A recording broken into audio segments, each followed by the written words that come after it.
Tate, on revient avec nous concernant les violences intrafamiliales. Quelles sont les addictions qui entraînent justement, qui peuvent entraîner ces violences au sein de familles? Alors, les grandes addictions qui peuvent entraîner des violences, en tout cas la plus grande, c'est l'addiction à l'alcool.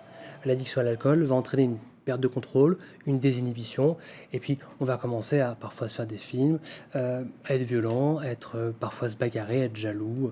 Voilà. C'est la première cause, en tout cas, de violence conjugale qu'on reçoit, nous, dans le service. Et c'est difficile à traiter Alors, ces addictions à l'alcool? généralement, les patients qui viennent nous voir pour des cas de violence conjugale sont amenés par le SPIP, hein, par la voie de la justice, et souvent la sanction les aide déjà à réfléchir, hein. Ensuite, au CPSA, on a mis en place un protocole de soins vraiment spécifique pour les patients judiciarisés, où il y a des entretiens individuels, des groupes motivationnels, des groupes d'information sur les toxiques, et on travaille vraiment sur la dynamique du groupe pour que chaque patient puissent s'aider les uns et les autres à justement se motiver au changement, à Mm. nanater. Et Voilà. concernant l'ICE, Mm. est-ce aussi vecteur de violence intrafamiliale? Où est-ce qu'on en est avec justement cette drogue en Polynésie? Alors, à ma connaissance, les consommateurs d'ICE, en tout cas, qui viennent au CPSA, il est stable le nombre. On estime à 10 000 consommateurs le nombre de personnes qui consomment l'ICE sur le territoire. Ça peut entraîner des violences, mais d'un autre type. Lorsqu'on consomme de la méthamphétamine, lorsqu'on consomme l'ICE, dans la phase up ou même dans la descente, on peut avoir ce qu'on appelle un délire de persécution.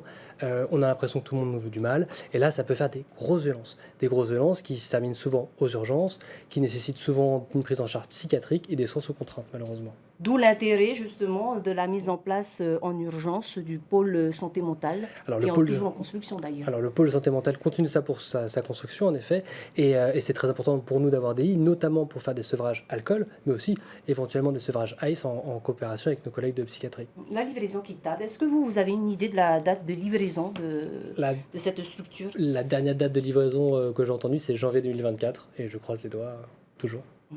Et devant toutes ces tâches, tout ce travail que vous devez réaliser, est-ce que le centre a les moyens justement pour assurer son activité? Alors, les moyens psychiques, la motivation et le courage des équipes, oui, ça on l'a. Après, en effet, on est en manque de structure, on est en manque de lits, on est en manque d'une équipe de liaison, notamment pour travailler avec les services des urgences, les services de gastroentérologie, de cardiologie, de pneumologie, même la gynéco, hein. On pense assez peu souvent aux femmes enceintes qui consomment du tabac et qu'il faut aider, qu'il faut accompagner. Voilà, j'espère vraiment avoir tout le soutien au moment du gouvernement pour nous aider dans cette lourde tâche, hein, qui nous incombe, qui est d'aider tous les Polynésiens à sortir de l'addiction. Tote Romain Bourdoncle, merci beaucoup d'avoir répondu à nos questions ce soir, Maruru. Kaituto. Marurura. Et puis, on vous rappelle que pour prendre rendez-vous auprès des professionnels du Centre de prévention et de soins des addictions, vous pouvez donc appeler au 40 46 00 67 ou vous rendre sur le site drogue-polynésie.pf. Les consultations sont gratuites et anonymes.